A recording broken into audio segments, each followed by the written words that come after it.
I don't know if you can see the disgust on my face. The Tom was already on the ground. He was down in there. I guess you can figure out what happened next. Gone.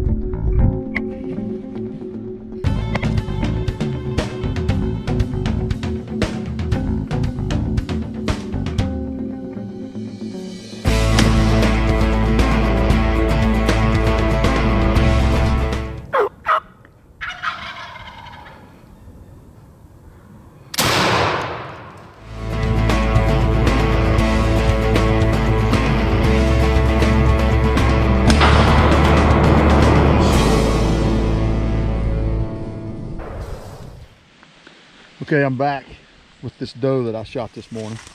I actually left my shirt here, keep anything from foxes or bobcats from coming in. And what I'm gonna do is, even though this is on my property and I can just throw it in the back of my UTV and take it home, I'm gonna go ahead and do a video and show you guys how to quarter a deer up. Of course, the word quarter means divide it into fourths, but in reality, you're just gonna basically debone this deer, take the meat out of it, and then pack it home. Okay, so what equipment or material do I have with me? I've got some plastic bags to pack the meat back with, keep it out of the backpack. I've got more than just that one. I've actually got some big freezer bags. If I decide to go ahead and just put it in the freezer bag, that way it reduces handling. You only handle it once. Straight off the deer in the woods, straight into your freezer bag, and then straight into the freezer. Now remember, when you shoot a deer, it's better if you can age the meat. In this case with this doe, it would be better for me to go ahead and put it into a cooler, put some ice into it, and then let it age, 3 or 4 days, keeping the ice on it and draining the water off. So I may do that, but at the same time, we're just talking about taking it out of the woods and getting it home. And then we can worry about putting it in a cooler later. So what I've got here, I've got some plastic bags, freezer bags, like I said, if you want to go ahead and throw something in the freezer, or the refrigerator, which you can soak overnight, 24 to 48 hours, and go ahead and cook. Gloves, if you decide to use them, 2 knives, and a whetstone. You definitely got to have the whetstone. Time and time again, you run into a situation where you hit bone, dull the edge of your hunting knife or your skinning knife, and then it just makes the task that much more difficult. So we're gonna go ahead and get started. So what I'm gonna do here is, on this doe, obviously you got shoulder, hind quarters, you got back straps, tenderloins are underneath. I'm gonna cut on this side of the deer and take all of the corresponding cuts or meats that I want, put them in my plastic bags. Then all I'll do is flip the deer over, okay? So you're gonna flip it over on the side you just took the meat out of, because now it doesn't matter if it gets dirty, and then you'll start cutting on the other side. Now, one thing you need to remember is when you start cutting, and I'll do a video as I start cutting here, you wanna cut from the inside out. You don't wanna keep cutting through the hair, cutting through the hair. Make an incision, get inside the skin next to the meat, and then start cutting from the inside out. It saves you from getting a lot of hair on the meat, and also saves the edge of the knife. So we're gonna go ahead and get started here. Okay, in less than 5 minutes, I've already got this one side. I've got the shoulder here uncovered, complete back strap. And then I cut into the hind quarter just a little bit, but I got all the hind quarter, everything exposed that I want, and very little hair. I've got a little bit of hair right here that I can clean up, but it's really in an area that I'm not gonna use. 5 minutes, I've got one side ready to butcher. So that's what we're gonna do next. Okay, we got the hind quarters, both of the shoulder. Now what we'll do is we'll work on the back strap. Just follow the spine.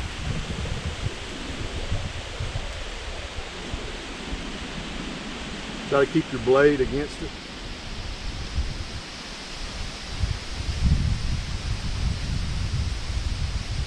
Work it all the way down.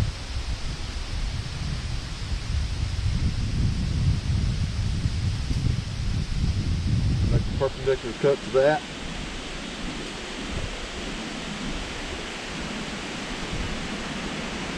And you'll hit the top of the rib cage.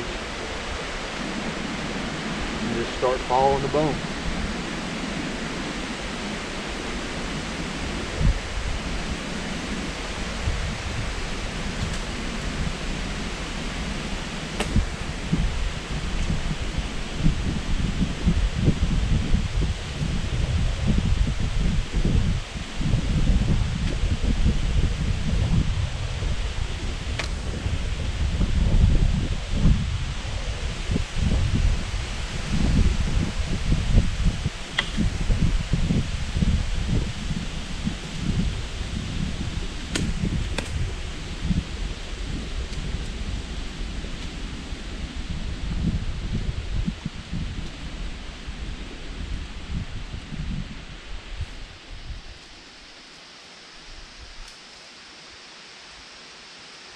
Now if I'm a mile and a half from my access point or where I want to hike out at, I'll just put some sticks or something on the ground, find a place, and just let this hang up, let it cool. I still use plastic bags. I don't like getting all the blood inside my backpack. If you got cool weather, it's not going to hurt the meat.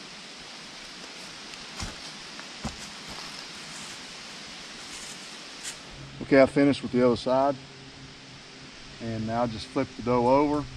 I'm going to do the same process. You can pick any spot you want. I mean, if you want to pick the back strap, you want to pick the back strap right here, since that was one of the last places we cut. You can continue that, and just remember, keep cutting from the inside. You'll get less hair on your meat, and you'll prevent unnecessary dullness or dulling of your knife. So I'm going to just keep working this all the way around here till we get around the shoulder. I'll just peel this back till we get off the hindquarters. It'll be just like we were on the other side.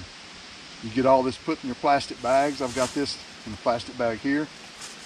You can double them up. Like I said, you can use freezer bags if you want to. And then you can decide what you want to do when you go back home. Either you want to put it in a cooler, let it sit on ice for 3 or 4 days and age, drain the blood off of it, or put it straight into the freezer. Now it will improve the taste by letting it age. I can go ahead and tell you that. But worst case scenario, it's hot, you don't have time.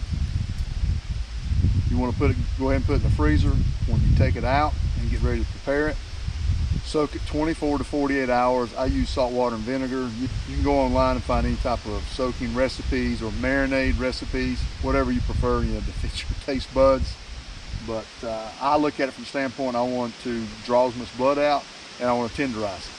And that's what the vinegar does. The vinegar helps tenderize it, the salt helps pull some of the blood out.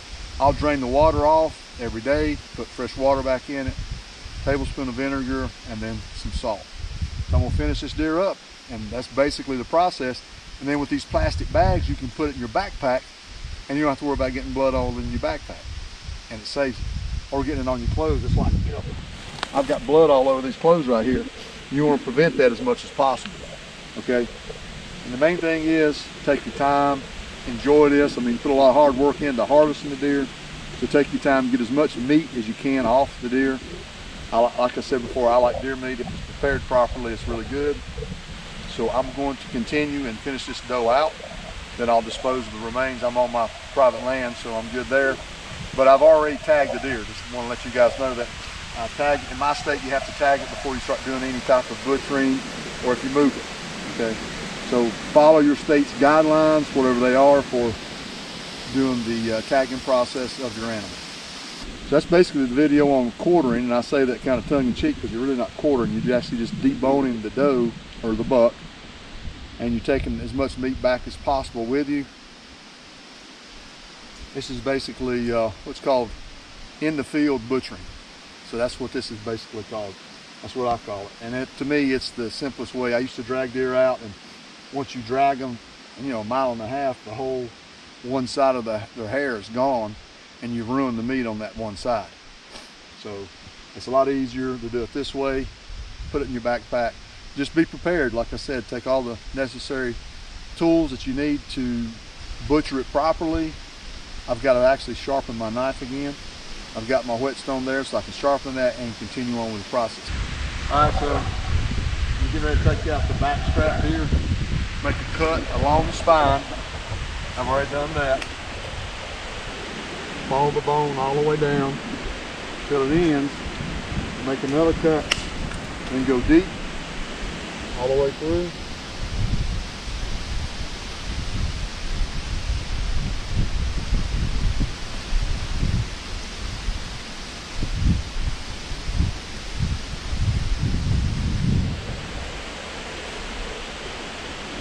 You got your nice back strap.